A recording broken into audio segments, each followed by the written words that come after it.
আমরা অনেক ক্ষেত্রে হতাশ হয়ে যাই, মনে হয় যেন আমাদের কাছ থেকে সকলে দূরে চলে যাচ্ছে।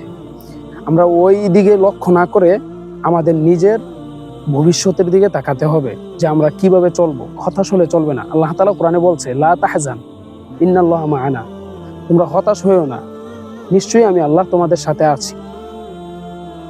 এবং প্রত্যেকটা ক্ষেত্রে আমরা ধৈর্য ধারণ করতে হবে, ধৈর্য ধরতে হবে। যদি ধৈর্য না ধরি তাহলে আমরা এমন একটি রাস্তায় চলে যাব যে রাস্তার কোনো কুল কিনারা থাকবে না।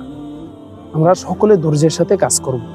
আল্লাহ তাআলা কোরআনে বলছেন, ইয়া আইয়ুহাল্লাযীনা আমানুস্তাঈনু বিস-সাবরি ওয়াস-সালাহ, যে ব্যক্তি ধৈর্যের সাথে সালাত আদায় করবে, তাহলে আল্লাহ তাআলা বলছেন, ইন্নাল্লাহা মা'আস-সাবিরিন, নিশ্চয়ই আমি আল্লাহ ধৈর্যশীলদের সাথে আছি। এই ধৈর্য, হতাশ, এই দুইটা জিনিস যে ব্যক্তি ভালোভাবে বিবেচনা করে চলতে পারবে, তার এই দুনিয়াতে কোনো জিনিস কষ্ট লাগবে না। কোনো কাজ কর্ম, পড়াশোনা, কোনো কিছু তার কাছে কঠিন মনে হবে না।